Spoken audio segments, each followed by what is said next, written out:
It's well past midnight in the Santa Clara Valley, California. The year is 1895. The rest of the valley is asleep, shrouded in a thick coastal fog that muffles the world into a deep and profound silence. But here, on this sprawling estate, the night is anything but quiet. From the labyrinthine corridors of a half-built, ever-growing mansion, a strange symphony echoes into the darkness. The rhythmic tap-tap-tapping of a lone hammer, the grating rasp of a handsaw cutting through fresh lumber, the low murmur of a woman's voice giving instructions to a solitary carpenter. This isn't the sound of a normal construction site. This is the sound of an obsession, a project that has no blueprint, no deadline, and seemingly no end. This is the sound of the Winchester Mystery House, a house that for 36 years was never, ever silent. To call it a house is a wild understatement. This is a monument to bewilderment. When the work finally, abruptly stopped in 1922, the structure had ballooned from a humble 8-room farmhouse into a sprawling 160-room labyrinth. Let that sink in for a moment. 160 rooms. That's more than 3 times the number of rooms in the White House. It sprawls across 24,000 square feet, the equivalent of more than half an acre of just house. And the details, God, the details are staggering. There are roughly 10,000 windows, more than many skyscrapers. There are 2,000 doors, some leading to other rooms, some to brick walls, and some to nowhere at all. It has 47 stairways, many of them twisting and turning in illogical ways, with steps only a few inches high. It has 13 bathrooms, 52 skylights, and 6 kitchens. All of this was built at a cost of over $5 million in the early 20th century. In today's money, that's a jaw-dropping $71 million, all poured into a single private home that was never truly finished. Which brings us to the central burning mystery of this place. Why? Why would a woman, an intelligent, fabulously wealthy heiress to one of America's great fortunes, devote the latter half of her life and every penny she had to a construction project that seemed to have no purpose other than to simply continue? Was she, as the popular legend tells us, truly haunted? Was she desperately trying to build a puzzle to confuse the vengeful spirits of the thousands killed by the Winchester rifle, the gun that won the West, and the source of her immense fortune? Or is the truth something far more terrestrial, yet perhaps even more tragic? Was this sprawling, nonsensical mansion not a fortress against the supernatural, but an external manifestation of a brilliant mind fracturing under the immense weight of grief, guilt, and isolation? To answer those questions, to truly understand the dark secrets behind this never-ending construction, we have to understand the woman at the heart of it all. A woman named Sarah Lockwood Winchester. Long before she was the eccentric recluse of San Jose, Sarah Lockwood Pardee was one of the shining stars of New Haven society. Born in 1839, she was a true daughter of the East Coast elite. You have to picture her world. This was a time of rigid social structures, of calling cards and chaperones, where a woman's life path was largely predetermined. A good marriage, a family, and a life spent managing a household. But from a young age, it was clear that Sarah, or Sally, as she was known to her friends, was different. She was exceptionally bright, a polymath in a time when female intellect was often seen as a curiosity rather than an asset. She was fluent in 4 languages, a gifted musician, and well-versed in literature and the classics. She was known for her petite stature, standing just 4 feet 10 inches tall, but also for her sharp wit and captivating presence. She was, by all accounts, a woman of substance, poised and intelligent, and in 1862 she made the perfect match. She married William Wirt Winchester, the only son of Oliver Winchester, the founder of the Winchester Repeating Arms Company. This wasn't just a good marriage, it was a dynastic one. William was the heir apparent to a rapidly growing firearms empire, a company whose product would soon become an icon of the American West. The couple was deeply in love, and with their combined intelligence, wealth, and social standing, their future seemed boundless, a gilded path stretching out before them. To understand the fortune and the curse that would come to define Sarah's life, you have to understand the rifle. The Winchester repeating rifle wasn't just a gun, it was a revolution. Before the Winchester, firearms were slow, clumsy, single-shot affairs. The Winchester, with its lever action mechanism, could fire multiple rounds as fast as a man could work the lever. It was reliable, it was accurate, and it changed everything. It became the weapon of choice for settlers, cowboys, and soldiers pushing the boundaries of the American frontier. It was dubbed the gun that won the West, a catchy marketing slogan that papered over a much darker reality. That reality was that the West wasn't won. It was conquered, and the Winchester rifle was the primary tool of that conquest, used in countless conflicts, range wars, and most devastatingly, in the brutal Indian Wars that saw Native American populations decimated. Every rifle sold, every bullet fired, added to the Winchester family's immense fortune. It was a fortune built on progress and innovation, but also on violence and death. But in the early years of their marriage, that dark legacy was a distant concern. Together, Sarah and William built a life in New Haven. They shared a passion for architecture and design, and poured their creative energies into building a magnificent home on the city's prestigious Prospect Hill. It was a happy, collaborative project, a testament to their shared taste and their bright future. They were patrons of the arts, active in their community, and the very picture of Victorian prosperity. In 1866, their happiness seemed complete with the birth of their daughter, Annie Pardee Winchester. Finally, Sarah had a family of her own, a focus for all her love and devotion. But this perfect gilded world was about to be shattered by a tragedy so profound, it would alter the course of Sarah's life forever. Just a month after her birth, little Annie was diagnosed with marasmus, a cruel wasting disease that essentially causes an infant to starve no matter how much they are fed. In a heartbreakingly short time, she was gone. The loss was devastating, an unimaginable blow for any mother. But for Sarah, it was a wound that would never truly heal. The light in her life had been extinguished, and a shadow began to fall over the Winchester home. For the next 15 years, Sarah and William tried to piece their lives back together. They threw themselves into their work, into the day-to-day rhythms of their privileged lives. But the ghost of their daughter was always there, a silent, sorrowful presence.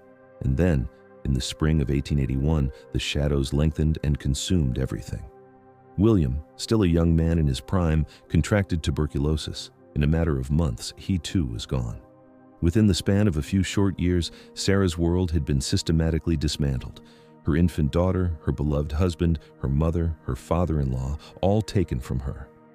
She was now one of the wealthiest women in America, inheriting a staggering $20 million, the equivalent of over $500 million today, plus a 50% stake in the Winchester Company, which provided her with a daily income of around $1,000.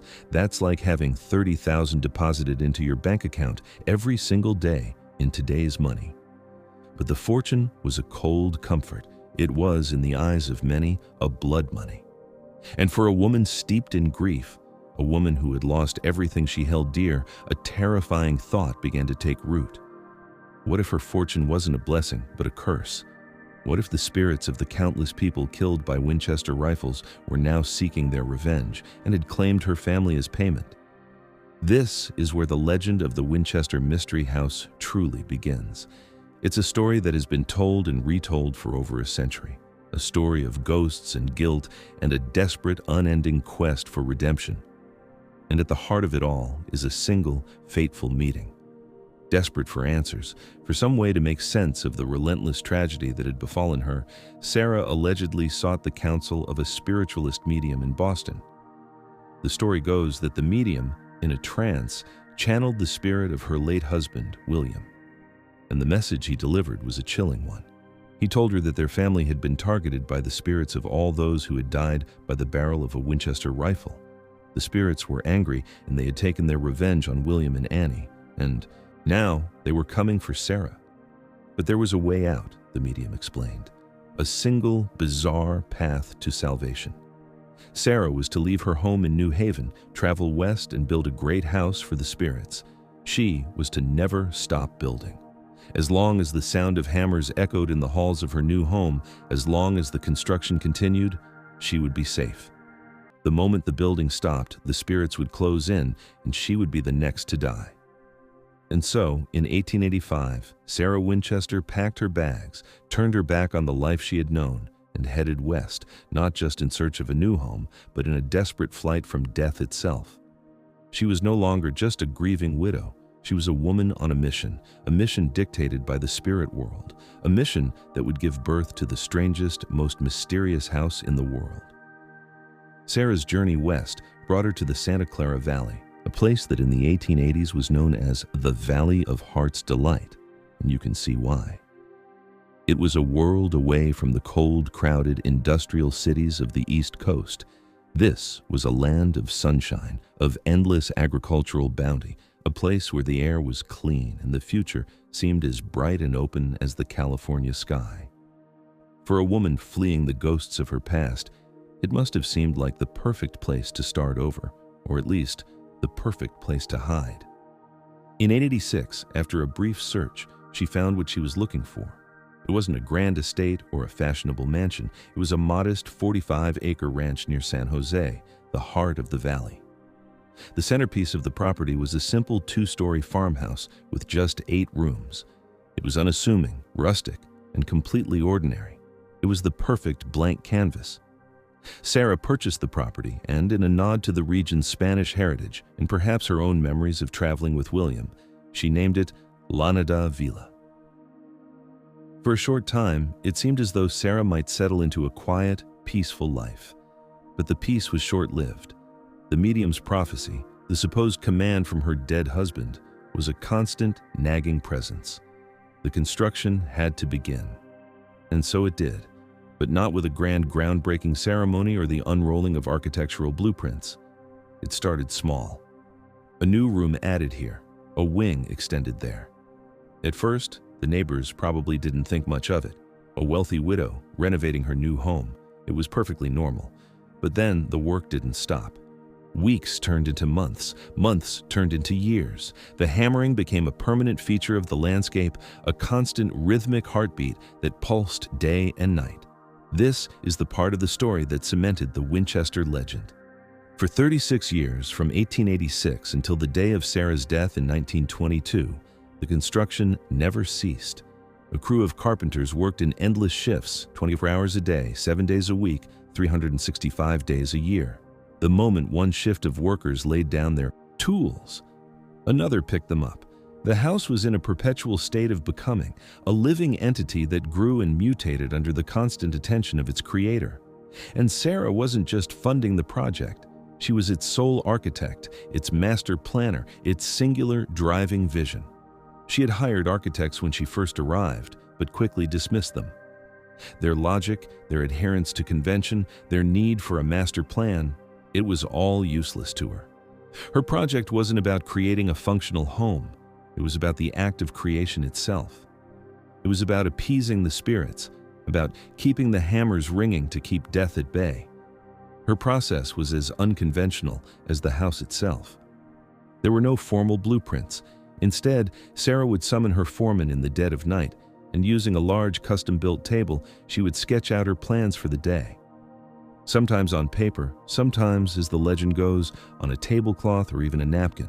These were not detailed architectural drawings. They were rough, often cryptic instructions for a new room, a strange hallway, or a bewildering staircase. The foreman's job was to take these midnight inspirations and turn them into reality the next day. And the things she had them build were utterly bizarre. The house began to turn in on itself, a physical manifestation of a mind obsessed with puzzles and misdirection. A beautiful, ornate new wing would be completed, only for another new structure to be built directly in front of it, blocking out the sunlight and rendering its windows useless. A grand staircase would be installed, only to be torn out and replaced by a series of smaller, winding stairs with risers just 2 or 3 inches high, perhaps to accommodate her worsening arthritis, or perhaps for some other, more cryptic purpose. Doors were installed that opened onto solid walls. Windows were placed in floors. A magnificent 7-story tower was built, becoming the highest point in the valley, a landmark for miles around. Then, for reasons no one could understand, Sarah ordered it, torn down and rebuilt, and then torn down and rebuilt again and again. 16 times, the story goes, The tower was raised and raised, a monument to her indecision or perhaps to a constant, shifting demand from the spirit world. This was the challenge, to translate the chaotic, ever-changing whims of a single grief-stricken woman into a physical structure. And for the men who worked there, it was the strangest job of their lives. They were well paid. Sarah offered wages far above the local average, ensuring she had the best craftsmen available. And it was steady work, a rare thing in those days. In many ways, she was a model employer, a one-woman economic engine for the local community. But they were building a madhouse. They knew it.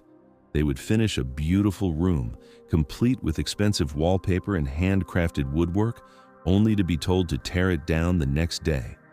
They would install a priceless Tiffany stained glass window, only to have it walled up in a windowless new room. They were cogs in a machine they couldn't comprehend, their craftsmanship dedicated to a project that defied all logic. Yet, they were loyal. They respected the quiet, determined woman in black who paid them so well and who seemed to be wrestling with demons far beyond their understanding. And as the house grew, so did the legend.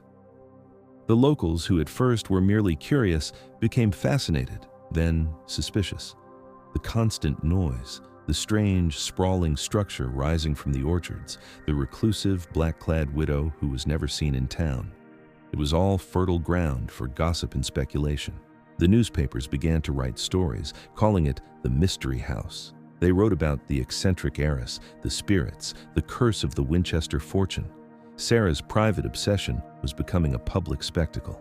She retreated further and further into her ever-growing fortress, her only companions the servants, the carpenters, and, if you believe the stories, the legions of ghosts she was trying to house. The house became her world, a self-contained universe of winding corridors, secret passages, and rooms that served no purpose other than to exist. It was a prison of her own design, a sanctuary built to keep the spirits in and the rest of the world out. The challenge had been met. The construction was endless, a roaring success by the only metric that mattered to Sarah. It hadn't stopped. But in succeeding, she had created something monstrous, a place that was less a home and more a sprawling wooden testament to her own internal chaos. The house was taking shape, but what was the reality of living inside this architectural nightmare? What was the purpose behind the madness? To understand that, we have to step inside and see the house through her eyes. To truly grasp the reality of the Winchester Mystery House, you have to step inside. And when you do, the first thing that strikes you is the sheer disorienting contradiction of it all. This wasn't just a chaotic jumble of rooms, it was a chaotic jumble of rooms filled with breathtaking beauty and the finest materials money could buy. Sarah spared no expense. She imported rare woods from around the world: rosewood, teak, mahogany. She commissioned thousands of custom-made art glass windows from the famed Tiffany Company, many of which were never even installed, or were installed only to be immediately boarded up. One famous window, designed by Tiffany himself, is a masterpiece of shimmering iridescent glass, designed to create a rainbow of colors when hit by the afternoon sun. It was installed in a room with no external windows and has likely never been touched by a direct ray of sunlight. There's a grand ballroom, built at a cost of over $9,000 with ornate woodwork and a special floating floor system. It was never used, not once. There's another, even larger ballroom that was also never used. These weren't just rooms, they were monuments to an unlived life, beautiful, empty spaces waiting for parties that would never happen, for guests who would never be invited. And everywhere, you see her personal touches, her obsessions woven into the very fabric of the house. The number 13 appears again and again. 13 bathrooms, 13 ceiling panels in the grand ballroom, 13 hooks in the seance room, windows with 13 panes of glass. And then there's the spiderweb motif. It's a design that appears throughout the house, most famously in a beautiful stained glass window. For the spiritualists of the era, the spiderweb was a symbol of good luck and protection. For Sarah, it seems to have been a personal emblem, a sign of the intricate, delicate web she was weaving, both in her house and in her life. But to dismiss all of this as simply the work of a madwoman is to miss a crucial part of the story.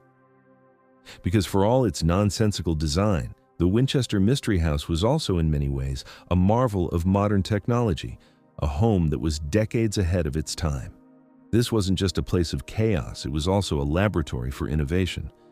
Long before most American homes had them, Sarah's mansion was equipped with forced air heating, a complex system of steam pipes that snaked through the walls to warm the sprawling structure. It had a state-of-the-art electrical system with gas lights that could be ignited at the push of a button. It had indoor plumbing, hot and cold running water, and even a sophisticated internal communication system of speaking tubes. And then there were the features she designed for herself. As her rheumatoid arthritis worsened, climbing stairs became a painful ordeal. So she had her carpenters build the now famous Easy Riser stairways, long, winding flights of stairs with steps only 2 or 3 inches high, allowing her to navigate the house's many levels without having to lift her feet more than a few inches. She even had a rare, horizontal hydraulic elevator installed, one of only a handful in the country at the time. It moved sideways, connecting different sections of the house on the same floor. This wasn't madness, this was creative problem solving. This was the work of a sharp, practical mind finding ways to adapt her environment to her physical limitations. This is the central paradox of Sarah Winchester. The same woman who would order a staircase built to a ceiling was also a brilliant, forward-thinking innovator. The same woman who was supposedly taking architectural advice from ghosts was also a shrewd and capable manager of her own life. From within the walls of her ever-expanding home, she managed her vast business interests with a keen eye, overseeing investments and corresponding with her lawyers and financial advisors. She was no helpless, haunted waif. She was the CEO of her own life, a woman in complete control of her fortune, even as she was seemingly losing control of her grip on reality. And at the very center of that reality, both physically and psychologically, was this room, the seance room. According to the legend, this was Sarah's private sanctuary, her direct line to the spirit world. The stories say that every night at the stroke of midnight, she would retreat to this room, alone. A bell in a nearby tower would ring, signaling the start of the seance. For 2 hours, she would commune with the spirits, receiving her instructions for the next day's construction. What new rooms to build, what strange corridors to add, all in an effort to confuse the malevolent ghosts and appease the friendly ones. The room itself is designed for this purpose. It has 3 doors, one to enter, one to exit, and a third, smaller door that leads to a closet where she supposedly kept her ritual robes. There are 13 hooks on the walls for the 13 robes she allegedly wore. At 2 in the morning, the bell would ring again, signaling the end of the seance, and Sarah would emerge, clutching the cryptic new blueprints for her foreman. It's a powerful, compelling story.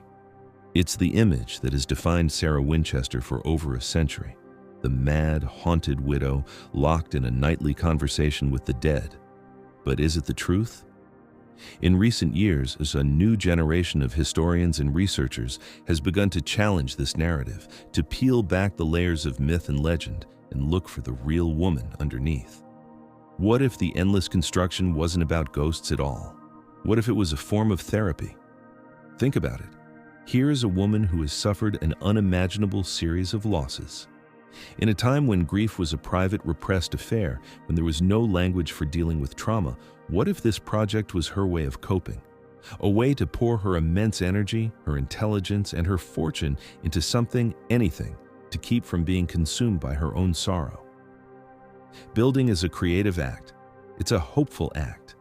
It's about making something new, about imposing order on the world. Perhaps for Sarah, the process was the point.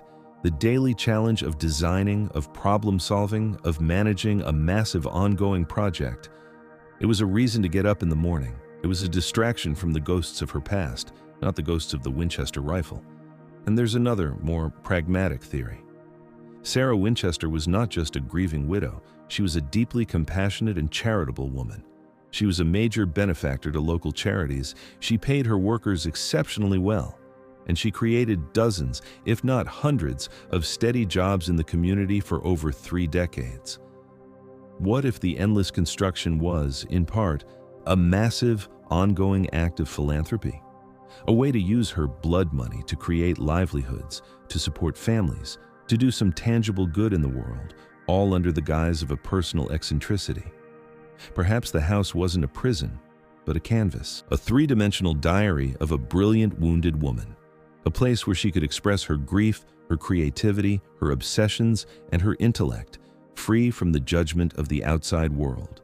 The reality of the Winchester Mystery House is that it was likely all of these things at once: a sanctuary, a prison, a memorial, a job creation program, and a massive therapeutic art project.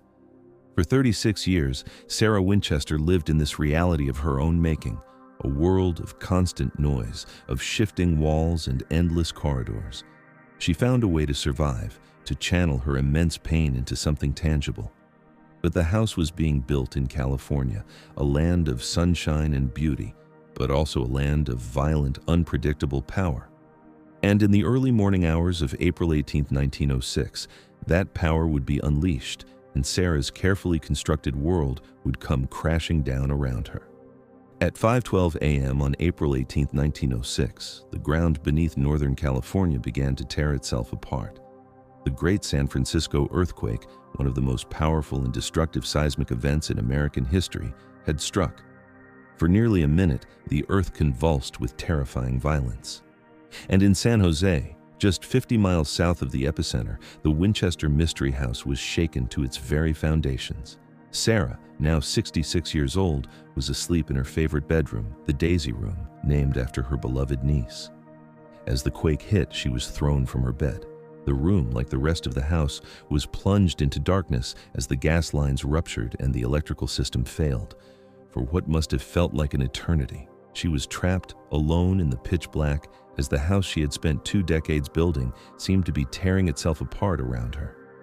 The stories say that the house, in its labyrinthine complexity, had become her prison. The shifting of the quake had jammed the doors of her bedroom, and in the darkness and confusion, she couldn't find her way out. For hours, she was trapped, her servants and staff frantically searching for her in the maze of damaged corridors, their calls swallowed by the echoing groans of the wounded structure. When her staff finally managed to pry the door open and rescue her, they found a woman deeply shaken, not just by the earthquake, but by what she believed was its supernatural cause. The magnificent 7-story tower, the crown jewel of her creation, had collapsed. The front section of the house was in ruins. To Sarah, this wasn't a natural disaster. This was a message. The spirits were angry. She had spent too much time and money on the front part of the house, on the opulent rooms and grand facades designed to impress a world she had long since abandoned. She had been indulging her own vanity, her own architectural whims, and had neglected her true purpose to build for the spirits. The earthquake was their punishment, a violent, terrifying warning, and her response was swift and decisive. The crisis had brought a new, terrible clarity to her mission. She ordered the front 30 rooms of the house, the most beautifully decorated and lavishly appointed section, to be boarded up. They were never to be entered again. They were a monument to her failure, a sealed-off tomb containing her own hubris. She would now focus all her energy and all her money on the back of the house, on the endless, chaotic maze of rooms that the spirits truly desired. This was a turning point for Sarah. The 1906 earthquake didn't stop the construction. It refined it. It purified it. It stripped away any pretense that this was a normal home and laid bare its true purpose. This was a house for the dead, and the living were no longer the priority. The work continued, but the focus shifted. The maze became more intricate, the dead ends more frequent, the architectural oddities more pronounced. The house was turning further inward, becoming a darker, more obsessive and more mysterious place than ever before. And what of Sarah herself? The crisis seems to have deepened her isolation. She retreated even further into the labyrinth, her public sightings becoming almost non-existent. She was now a ghost in her own home, a tiny figure in black, moving silently through the endless corridors, overseeing the never-ending work, forever listening for the whispers of the spirits and the rumble of the earth. She had survived the crisis, but it had cost her dearly. The most beautiful part of her creation was lost, sealed away like a painful memory. and she was now more convinced than ever that her life depended on the constant, rhythmic sound of the hammers, the one thing that stood between her and the vengeful spirits that haunted her every waking moment. The final act of her life would be a 16-year race against time, a desperate final sprint to keep building, to keep the noise going, to keep death itself at bay. The final 16 years of Sarah Winchester's life were a long, slow epilogue. The great crisis of the earthquake had passed, but it had left her and the house permanently scarred. The construction continued, a relentless daily habit, but the grand, ambitious spirit was gone. The work was now focused on the labyrinthine core of the house, a dense, almost impenetrable warren of small rooms, twisting hallways and stairs that led nowhere. It was as if she was no longer trying to build outwards, but was instead burrowing deeper and deeper into the heart of her own obsession. She was a prisoner of the noise. The constant hammering, which had once been a shield against the spirits, was now the soundtrack to her lonely, isolated existence. She rarely left the property, her world shrinking to the ever-shifting walls of her own creation. Her health was failing, the rheumatoid arthritis that had plagued her for decades now a constant source of pain. Yet, every night, the ritual continued. The bell would toll, she would retreat to her seance room, and in the morning, new, cryptic instructions would be delivered to the foreman. She was in a race against a deadline only she could hear, a race to keep the construction going, to keep the noise alive, because the silence, she believed, meant death. But it was a race she was destined to lose. On the night of September 5th, 1922, the hammering stopped. For the first time in 36 years, the Winchester estate fell silent. The next morning, when Sarah did not emerge from her bedroom for her morning meeting with the foreman, her staff grew concerned. They entered her room and found her there, still in her bed. At the age of 83, Sarah Lockwood Winchester had died peacefully in her sleep. The noise was over. The construction was finished. The spirits, whether real or imagined, had finally been silenced, not by a hammer, but by the quiet, inevitable hand of death. What happened next was a frenzy of discovery. The world, which had been captivated by the mystery of the house for decades, was finally allowed inside. Her staff, her relatives, and the executors of her will swarmed the property, searching for the answers to the questions that had swirled around Sarah for so long. They were looking for a secret diary, a hidden fortune, some final grand revelation that would explain everything. They found the safes, dozens of them scattered throughout the house. They were drilled open with breathless anticipation. What treasures, what secrets did they hold? The answer was as baffling as the house itself. Most were empty. One contained nothing but a collection of newspaper clippings about her own life and the death of her husband and daughter. Another held just two items: a lock of her baby Annie's hair and a lock of her husband William's. These weren't the treasures of a wealthy eccentric. They were the heartbreaking relics of a grieving mother and a loving wife. Her will, a meticulously crafted document, further unraveled the myth of the mad, isolated spinster. She left generous bequests to her family and her long-serving staff, but the bulk of her remaining fortune, the blood money from the rifle company, was given away.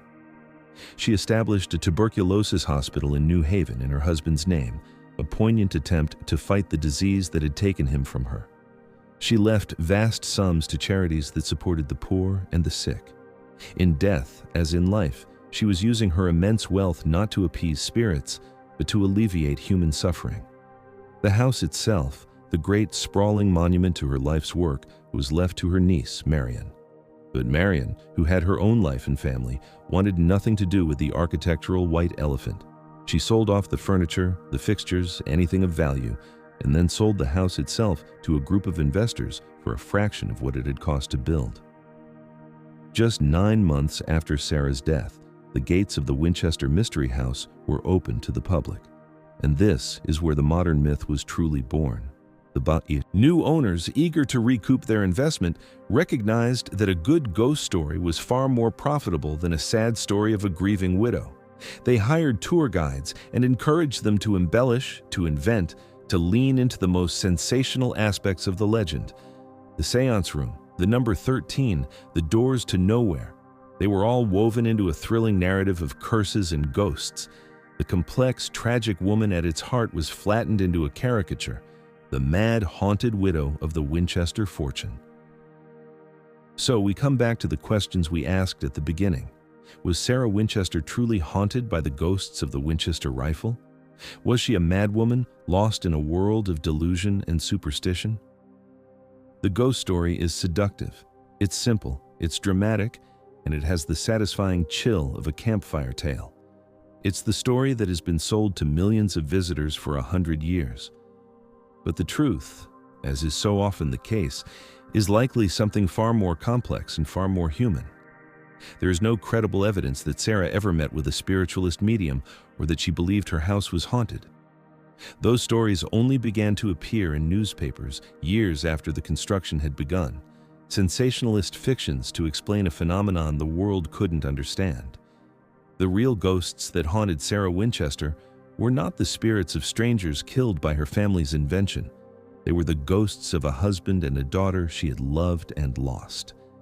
Imagine a woman of immense intelligence and creativity trapped in an era that had no place for her genius. Imagine a mother and a wife consumed by a grief so profound that it threatened to swallow her whole, in a time that had no language for trauma, no concept of therapy. What do you do with all that pain, all that energy, all that wealth? Perhaps you build. Perhaps you pour all of your sorrow, your guilt, your love, and your brilliance into a project so vast, so complex, and so unending that it leaves no room for anything else. Perhaps you create a puzzle of wood and nails, not to confuse the spirits, but to occupy a mind that would otherwise be consumed by its own despair. The Winchester Mystery House is not a haunted house. It is a memorial. It is a 24,000 square foot monument to a life of unimaginable loss. Every strange turn, every dead end, every beautiful, useless room is a testament to the 36 years that Sarah Winchester fought to keep her own grief at bay. She wasn't building a house for the dead. She was building a house to keep herself alive. The greatest mystery of the Winchester house isn't whether it's haunted. The greatest mystery is that in the face of crushing tragedy, a tiny, brilliant, and broken woman found a way to build her way through the darkness, leaving behind a riddle in wood and glass that continues to capture our imagination, a silent, sprawling testament to the enduring power of a single human heart. Today, the Winchester Mystery House stands as one of California's most visited tourist attractions, drawing hundreds of thousands of visitors each year from all corners of the globe. They come seeking ghosts, seeking answers, seeking some glimpse into the mind of the woman who built it. And in a way, they find her, not in the form of a supernatural apparition, but in the very structure itself. Every room, every staircase, every inexplicable architectural choice is a message from Sarah, a voice reaching across more than a century of time. The house has been meticulously preserved and restored. The boarded-up front rooms have been carefully opened, revealing the beauty that Sarah had deemed unworthy. The fragile stained glass windows have been protected and maintained. The easy riser staircases remain, a testament to her practical ingenuity. And the seance room, that mysterious chamber at the heart of the house, continues to captivate and confound visitors, its true purpose forever shrouded in mystery. But perhaps the most important thing to understand about Sarah Winchester and her house is this: the legend matters less than the person. The ghost stories are compelling, yes. The architectural oddities are fascinating, certainly. But the real story, the story of a woman who refused to be broken by grief, who channeled her pain into creation, who built a monument to love and loss, that is the true mystery of the Winchester house. It is a story that resonates across the centuries because it speaks to something fundamentally human: our desperate need to create meaning from suffering, to build something lasting from the rubble of our broken dreams. Sarah Winchester never found peace in her house. The endless construction never truly satisfied the demands of her tortured conscience. But in her attempt, in her relentless, obsessive effort to build her way through the darkness, she created something extraordinary. She created a puzzle that the world is still trying to solve. She created a monument to the power of the human spirit to endure, to create, to transcend even the most crushing despair. And that, perhaps, is the greatest secret of the Winchester Mystery House. It's not a house haunted by the dead. It's a house built by the living. A woman who refused to surrender to the ghosts of her past, who instead grabbed them by the throat and forced them to take shape in wood and glass and stone. It's a house that stands as a testament to what one person, armed with intelligence, determination, and an almost infinite supply of money, can accomplish when driven by the need to survive, to create, to matter. The Winchester Mystery House will likely stand for generations to come, a strange, beautiful, bewildering monument to Sarah Lockwood Winchester. And every person who walks through its doors, who navigates its impossible staircases and dead-end hallways, who stands in the seance room and wonders what really happened here, is participating in an act of remembrance. They are honoring the memory of a woman who was far more than the caricature of the Mad Widow. They are acknowledging the existence of a brilliant, broken, determined human being who refused to be forgotten. In the end, the Winchester Mystery House teaches us something profound about the human condition. It reminds us that grief is not something to be conquered or overcome, but something to be lived with, channeled, transformed. It shows us that even in the darkest moments of despair, the human spirit has the capacity to create, to build, to reach out and touch the world in ways that will echo across the centuries. Sarah Winchester's legacy is not one of madness or superstition, but of resilience, creativity, and an almost defiant refusal to surrender to the darkness that threatened to consume her. The house stands as a testament to the power of one woman's determination to matter, to leave her mark on the world, to create something that would outlast her and continue to captivate and confound generations to come. And in that sense, Sarah Winchester succeeded beyond measure. Her house, her puzzle, her monument to love and loss continues to draw people from around the world, continues to spark conversation and debate, continues to inspire wonder and curiosity. In building her mystery house, she ensured that her story and the story of her beloved William and little Annie would never be forgotten. If you're fascinated by the mysteries of history and the untold stories of extraordinary people, subscribe to our channel for more deep dives into the world's most captivating mysteries and forgotten legends.